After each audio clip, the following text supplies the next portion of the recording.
ಸಂಗೀತ ಕ್ಷೇತ್ರದಲ್ಲಿ ಈ ಕೆಳಕಂಡವರಲ್ಲಿ ಯಾರಿಗೆ ಭಾರತ ರತ್ನ ಪ್ರಶಸ್ತಿ ಸಿಕ್ಕಿರುತ್ತದೆ? ಇದಕ್ಕೆ ಕರ್ನಾಟಕ ಸ್ಟೇಟ್ ಪೊಲೀಸ್ ಅಂದರೆ KSPಯಿಂದ ಇದಕ್ಕೆ ಗ್ರೇಸ್ ಮಾರ್ಕ್ಸ್ ನೀಡಿತ್ತು. ಕಾರಣ ಇಷ್ಟೇ, ಇದರಲ್ಲಿ ಇಬ್ಬರಿಗೆ ಭಾರತ ರತ್ನ ಪ್ರಶಸ್ತಿ ಸಿಕ್ಕಿರುತ್ತೆ. ಮೊದಲನೇದಾಗಿ MS ಸುಬ್ಬಲಕ್ಷ್ಮಿರವರಿಗೆ 1998ರಲ್ಲಿ ಸಿಕ್ಕಿರುತ್ತೆ. ಹಾಗೆ ಲತಾ ಮಂಗೇಶ್ಕರ್ಗೆ ಕೂಡ 2001ರಲ್ಲಿ ಭಾರತ ರತ್ನ ಪ್ರಶಸ್ತಿ ಸಿಕ್ಕಿರುತ್ತದೆ. LTTE ರವರಿಂದ ಮರಣ ಹೊಂದಿದ ಭಾರತದ ನಾಯಕರು ಯಾರು? ರಾಜೀವ್ ಗಾಂಧಿ. LTTE ಇದರ full form liberation tiger of Tamil Eelam. ಇದರ ಸ್ಥಾಪಕ ಪ್ರಭಾಕರನ್.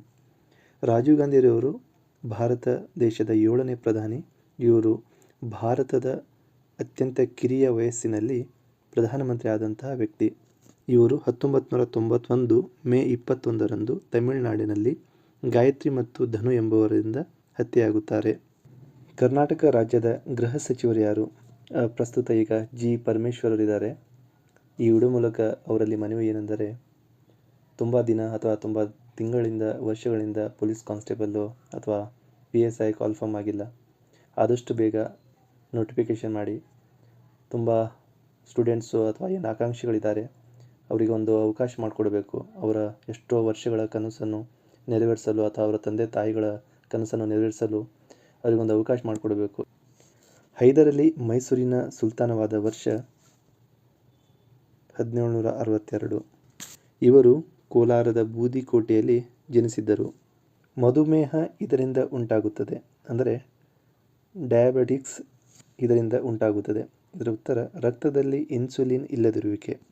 ರಕ್ತದಲ್ಲಿ ಇನ್ಸುಲಿನ್ ಕಡಿಮೆ ಆದಾಗ ಗ್ಲೂಕೋಸ್ ಮಟ್ಟ ಹೆಚ್ಚಾಗುತ್ತದೆ, ಹಾಗಾಗಿ ಸಕ್ಕರೆ ರೋಗ ಬರುತ್ತದೆ. ಈಸ್ಟ್ ಇಂಡಿಯಾ ಕಂಪನಿಯ ಮೂಲ ಗುರಿ? ಇದಕ್ಕೆ ಉತ್ತರ ವ್ಯಾಪಾರ. ಹೆಸರುವಾಸಿಯಾದ ಪಂಚತಂತ್ರ ಕಥೆಗಳನ್ನು ಬರೆದವರು ಯಾರು? ದುರ್ಗಸಿಂಹ. ಪ್ರಜಾಪ್ರಭುತ್ವದ 4ನೇ ಸ್ತಂಭವೆಂದು ಯಾವುದನ್ನು ಕರೆಯುತ್ತಾರೆ? ಪತ್ರಿಕೋದ್ಯಮ.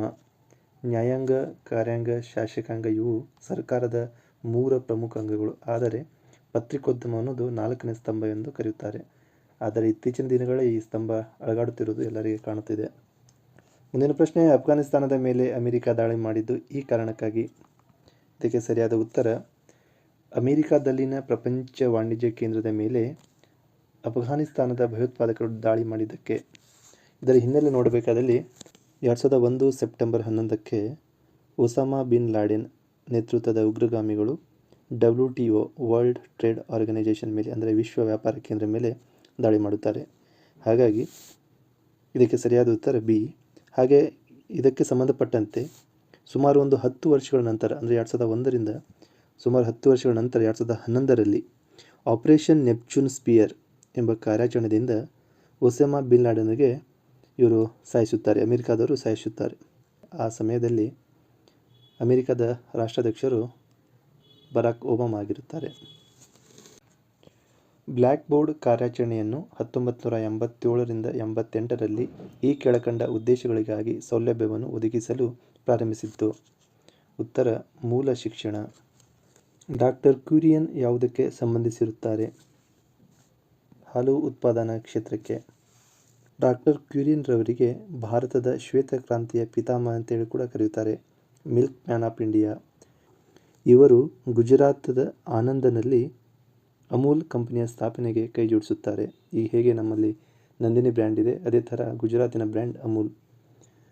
ಆಪರೇಷನ್ ಫ್ಲಡ್ ಕಾರ್ಯಕ್ರಮ ಕೂಡ ಹಾಲು ಉತ್ಪಾದನಾ ಕ್ಷೇತ್ರಕ್ಕೆ ಸಂಬಂಧಿಸಿದೆ. ರಾಷ್ಟ್ರಾಧ್ಯಕ್ಷರು ಲೋಕಸಭೆಗೆ ಈ ಜನಾಂಗಕ್ಕೆ ಸೇರಿದ 2 ಸದಸ್ಯರನ್ನು ನೇಮಿಸಬಹುದು.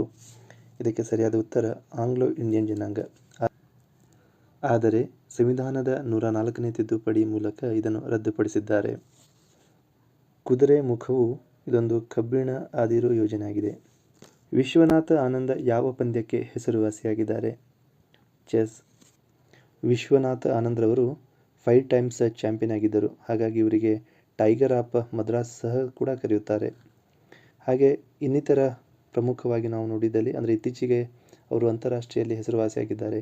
ಹಾಗಾಗಿ ಮುಂದಿನ ಎಕ್ಸಾಮ್ಗಳಲ್ಲಿ ಅವರ ಬಗ್ಗೆ ಕ್ವಶನ್ ಕೇಳುವ ಸಾಧ್ಯತೆ ಇರೋದ್ರಿಂದ ವುಮನ್ ಅಂದರೆ ಮಹಿಳೆಯರಲ್ಲಿ ಕೋನೇರು ಹಂಪಿ, ದ್ರೋಣಾವಲ್ಲಿ ಹರಿಕಾ, ಆರ್ ವೈಶಾಲಿ, ತಾನಿಯಾ ಸಚದೇವ್ ಇವರು ಪ್ರಮುಖವಾಗಿದ್ದಾರೆ. ಹಾಗೆ ಪುರುಷರಲ್ಲಿ ಆರ್ ಪ್ರಜ್ಞಾನಂದ ಇವರು ಮ್ಯಾಗ್ನಸ್ ಕಾರ್ಲ್ಸನ್ ಅವರಿಗೆ ವರ್ಲ್ಡ್ ಚಾಂಪಿಯನ್ಶಿಪ್ಪಲ್ಲಿ ಸೋಲಿಸಿರುತ್ತಾರೆ. ಹಾಗೆ ಗುಕೇಶನ್ ಅವರು ಇವರು ಯಂಗೆಸ್ಟ್ ಇಂಡಿಯನ್ ಚಾಂಪಿಯನ್ ಆಗಿ ಹೊರಹೊಮ್ಮಿದ್ದಾರೆ. ಕರ್ನಾಟಕದಲ್ಲಿ ರೈಲು ಮಾರ್ಗ ಇಲ್ಲದ ಜಿಲ್ಲೆ ಕೊಡಗು. ಆ ಸಮಯದಲ್ಲಿ ಇದು ಕೊಡಗು ಅಂತ ಇತ್ತು ಆನ್ಸರು, ಬಟ್ ಇತ್ತೀಚೆಗೆಲ್ಲ ರೆಡಿಯಾಗಿದೆ. ಇಲ್ಲಿ ಕೂಡ ರೈಲು ಮಾರ್ಗ ಇದೆ. ಉದಯವಾಗಲಿ ನಮ್ಮ ಚೆಲುವ ಕನ್ನಡ ನಾಡು ಪದ್ಯದ ರಚನಾಕಾರರು ಯಾರು? ಹುಯಿಲ್ಗೋಳ್ ನಾರಾಯಣರವರು. ರಣಜಿ ಟ್ರೋಫಿ ಈ ಆಟದೊಂದಿಗೆ ಸಂಬಂಧವಿರುತ್ತದೆ. ಕ್ರಿಕೆಟ್. ಹಾಗೆ ಕ್ರಿಕೆಟ್ಗೆ ಸಂಬಂಧಪಟ್ಟಂತೆ ಬೇರೆ ಟ್ರೋಫಿ ನೋಡಿದಾಗ ದುಲೀಪ್ ಟ್ರೋಫಿ, ಇರಾನಿ ಕಪ್, ವಿಜಯ್ ಹಜಾರೆ, ಸೈಯದ್ ಮುಸ್ತಾಕ್ ಅಲಿ. ಈ ಕೆಳಗಿನವರುಗಳ ಪೈಕಿ ಯಾರನ್ನು ಅಶೋಕನು ಶ್ರೀಲಂಕಾಗೆ ಬೌದ್ಧ ಧರ್ಮ ಪ್ರಚಾರ ಮಾಡಲು ನೇಮಿಸಿದರು? ಇದಕ್ಕೆ ಉತ್ತರ ಮಹೇಂದ್ರ. ಮಹೇಂದ್ರ ಇವರು ಅಶೋಕನ ಮಗನಾಗಿದ್ದು ಇವರ ಜೊತೆಗೆ ಇನ್ನೊಬ್ಬರು ಅಂದರೆ ಅವರ ಮಗಳಾದಂಥ ಸಂಘಮಿತ್ರ ಕೂಡ ಶ್ರೀಲಂಕಾಗೆ ಬೌದ್ಧ ಪ್ರಚಾರ ಮಾಡಲು ಹೋಗಿರುತ್ತಾರೆ. ಅಶ್ವಿನಿ ನಾಚಪ್ಪ ಯಾವ ಆಟಕ್ಕೆ ಸಂಬಂಧಿಸಿರುತ್ತಾರೆ? ಅಥ್ಲೆಟಿಕ್ಸ್. ಸುಭಾಷ್ ಚಂದ್ರ ಬೋಸ್ ಆಜಾದ್ ಹಿಂದ್ ಫೌಜ್ ಸ್ಥಾಪಿಸಿದ ಸ್ಥಳ ಸಿಂಗಾಪುರ. ಸುಭಾಷ್ ಚಂದ್ರ ಬೋಸ್ ಅವರು ಜನವರಿ 23, 1897ರಲ್ಲಿ ಕಟಕ್ ಅಂದರೆ ಒಡಿಸ್ಸಾನಲ್ಲಿ ಜನಿಸುತ್ತಾರೆ. ಇವರು ಇಂಡಿಯನ್ ನ್ಯಾಷನಲ್ ಕಾಂಗ್ರೆಸ್ಗೆ 2 ಬಾರಿ ಅಧ್ಯಕ್ಷರಾಗಿರುತ್ತಾರೆ. 1938 ಹರಿಪುರ ಅಧಿವೇಶನ ಹಾಗೂ 1939ರಲ್ಲಿ ತ್ರಿಪುರಿ ಅಧಿವೇಶನದಲ್ಲಿ. ಇವರ ಪ್ರಮುಖ ಸ್ಲೋಗನ್ ಅಥವಾ ಘೋಷಣೆ ನನಗೆ ರಕ್ತ ಕೊಡಿ ನಾನು ನಿಮಗೆ ಸ್ವಾತಂತ್ರ್ಯವನ್ನು ಕೊಡುತ್ತೇನೆ. Give me blood I will give you freedom. ಇನ್ನು ಪ್ರಮುಖ ಘೋಷಣೆಗಳು ಜೈ ಹಿಂದ್, ದೆಹಲಿ ಚಲೋ ಮತ್ತು ಏಕತಾ, ವಿಶ್ವಾಸ ಮತ್ತು ತ್ಯಾಗ, unity, faith, sacrifice.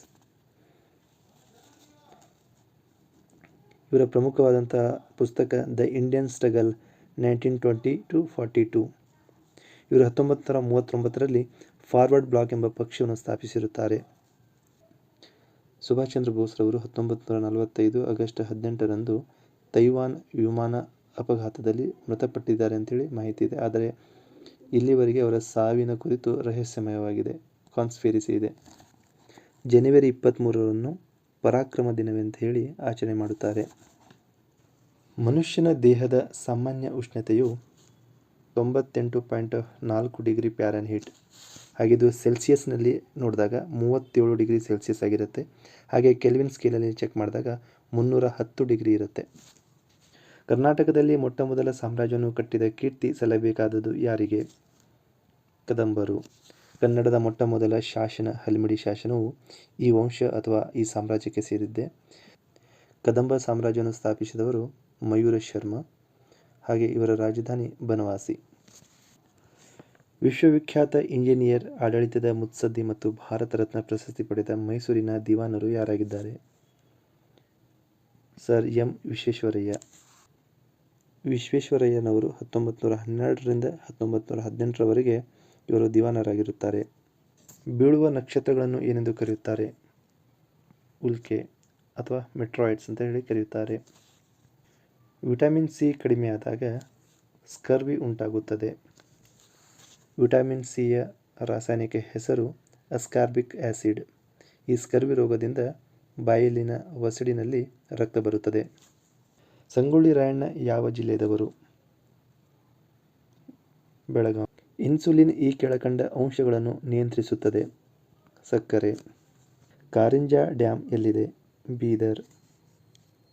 ಬೆಳಗಾವಿನಲ್ಲಿ Hidkal dam ಅಥವಾ ರಾಜ ಲಕ್ಕಮ್ಮ ಗೌಡ ಡ್ಯಾಮ್, ಇದು ಘಟಪ್ರಭಾ ನದಿಯ ಮೇಲಿದೆ. ಹಾಗೆ ಇನ್ನೊಂದು ಡ್ಯಾಮ್ ರೇಣುಕಾ ಸಾಗರ್ ಅಥವಾ ನವಿಲ ತೀರ್ಥ ಡ್ಯಾಮ್ ಅಥವಾ ಮಲಪ್ರಭಾ ಡ್ಯಾಮ್. ಇದು ನೀರಿನ ಅಥವಾ H2O ಸಾಂದ್ರತೆಯು ಈ ಕೆಳಗಿನ ಡಿಗ್ರಿಗಳಲ್ಲಿ ಹೆಚ್ಚಾಗಿರುತ್ತದೆ. 4 ಡಿಗ್ರಿ. ನೀರಿನ ಕುದಿಯೋ ಬಿಂದು 100 ಡಿಗ್ರಿ ಆಗಿರುತ್ತದೆ. ಈ ಕೆಳಗಿನ ಯಾವ ರೋಗ ನೀರಿನಿಂದ ಉಂಟಾಗುವುದಿಲ್ಲ? ಅಸ್ತಮಾ. ಈ 51ನೇ ಪ್ರಶ್ನೆ ಇದು ಮೆಂಟಲ್ ಅಬಿಲಿಟಿಗೆ ಸಂಬಂಧಿಸಿದ್ದು. ಇದಕ್ಕೆ ಸರಿಯಾದ ಉತ್ತರ ಬಿ 39. ಮದರ್ ತೆರೇಸಾ ಮಹಿಳಾ ವಿಶ್ವವಿದ್ಯಾಲಯ ಎಲ್ಲಿದೆ? ಕೊಡೈಕೆನಾಲ್. ವಿಂಡೋಸ್ 95 ಒಂದು ಕಂಪ್ಯೂಟರ್ ಹಾರ್ಡ್ವೇರ್. ಇದನ್ನು 1995ರಲ್ಲಿ ಬಿಡುಗಡೆ ಮಾಡಲಾಯಿತು. ಅಮ್ನೆಸ್ಟಿ ಇಂಟರ್ನ್ಯಾಷನಲ್ ಇದೊಂದು ನಾಗರಿಕ ಹಕ್ಕುಗಳ ಸಂಸ್ಥೆ. ಇದೊಂದು ನಾನ್ ಗೌರ್ಮೆಂಟ್ ಅಂದರೆ ಸರ್ಕಾರೇತರ ಸಂಸ್ಥೆಯಾಗಿದೆ. ಇದು 1961ರಲ್ಲಿ ಲಂಡನ್ನಲ್ಲಿ ಇದರ ಸ್ಥಾಪನೆಯಾಗಿದೆ. ಇದಕ್ಕೆ 1977ರಲ್ಲಿ ನೊಬೆಲ್ ಶಾಂತಿ ಪ್ರಶಸ್ತಿ ಕೂಡ ದೊರೆತಿದೆ. ಮಿರ್ಜಾ ತಾನ್ಸೇನ ಇಸ್ಲಾಂ ಧರ್ಮವನ್ನು ಸ್ವೀಕರಿಸುವ ಮೊದಲು ಆತನಿಗಿದ್ದ ಹೆಸರೇನು? ತನಮಿಶ್ರ. 86ನೇ ಪ್ರಶ್ನೆಗೆ ಉತ್ತರ ಸಿ 105. 87 ಡಿ. ಹಾಗೆ ಮೆಂಟಲ್ ಅಬಿಲಿಟಿ ಅದನ್ನು ಬಿಡಿಸೋರು, ಅಂದರೆ ಅದನ್ನು ಪ್ರಾಕ್ಟೀಸ್ ಮಾಡೋರು, ತಾವು ಒಂದು ಸೆಕೆಂಡು ವಿಡಿಯೋನ ಪಾಸ್ ಮಾಡಿ ತಾವು ಕ್ವಶನನ್ನು ನೋಡಿಬಿಟ್ಟು ತಾವು ಆನ್ಸರ್ ಕೂಡ ಅಥವಾ ಅದು ಪ್ರಾಕ್ಟೀಸ್ ಕೂಡ ಮಾಡಿಕೊಳ್ಬೋದು. 88ನೇ ಪ್ರಶ್ನೆಗೆ ಉತ್ತರ ಬಿ. ಕೊಂಕಣ ರೈಲ್ವೆ ಕಾರ್ಪೊರೇಷನ್ನ ನಿಯಮಿತವನ್ನು ಈ ಪ್ರದೇಶದಲ್ಲಿ ಹಾಕುವುದಕ್ಕಾಗಿ ರೈಲ್ವೆ ಲೈನನ್ನು ನಿಯೋಜಿಸಲಾಗಿದೆ. ಇದಕ್ಕೆ ಸರಿಯಾದ ಉತ್ತರ ರೋಹಾದಿಂದ ಮಂಗಳೂರಿಗೆ. ಇದನ್ನು 1998 ಜನವರಿ 26ರಂದು ಇನಾಗ್ರೇಷನ್ ಅಂದರೆ ಉದ್ಘಾಟನೆ ಮಾಡಲಾಗಿದೆ. 90ನೇ ಪ್ರಶ್ನೆಗೆ ಉತ್ತರ ಡಿ. 91ನೇ ಪ್ರಶ್ನೆಗೆ ಬಿ ಉತ್ತರ 12 ವರ್ಷ ಆಗಿರುತ್ತದೆ. ಭಾರತದ ಭೂಪ್ರದೇಶದ ದಕ್ಷಿಣದಲ್ಲಿ ಎಲ್ಲಿ ಕೊನೆಗೊಳ್ಳುತ್ತದೆ? ಕನ್ಯಾಕುಮಾರಿ. ಜಮ್ಮು ಕಾಶ್ಮೀರದಿಂದ ಹಿಡಿದು ಕನ್ಯಾಕುಮಾರಿಯವರೆಗೆ. ಚಂದ್ರಲೋಕದಲ್ಲಿ ಗುರುತ್ವಾಕರ್ಷಣೆಯು ಭೂಮಿಗಿಂತ 1/6 ಭಾಗ ಇರುತ್ತದೆ. ಅಂದರೆ ಇಲ್ಲಿ 6 kg ಇದ್ದ ವಸ್ತು ಚಂದ್ರನ ಮೇಲೆ 1 kg ಆಗಿರುತ್ತದೆ. ಭಾರತದ ರಕ್ಷಣಾ ಸಚಿವರು ಯಾರು? ಈಗ ಪ್ರಸ್ತುತ ರಾಜನಾಥ್ ಸಿಂಗ್ ರವರು ಇದ್ದಾರೆ. ಪೌರ್ಣಿಮೆಯು ಯಾವಾಗ ಬರುತ್ತದೆ? ಉತ್ತರ ಭೂಮಿಯು ಸೂರ್ಯ ಮತ್ತು ಚಂದ್ರನ ಮಧ್ಯೆ ಇರುವಾಗ. 96ನೇ ಪ್ರಶ್ನೆಗೆ ಉತ್ತರ ಸೋಮವಾರ. 97ನೇ ಪ್ರಶ್ನೆಗೆ ಉತ್ತರ ಬಿ. 98ನೇ ಪ್ರಶ್ನೆಗೆ ಉತ್ತರ ಡಿ. 99ನೇ ಪ್ರಶ್ನೆಗೆ ಉತ್ತರ ಸಿ. ಲಾಸ್ಟ್ ಕ್ವೆಶನ್ 100ನೇ ಪ್ರಶ್ನೆಗೆ ಉತ್ತರ ಎ.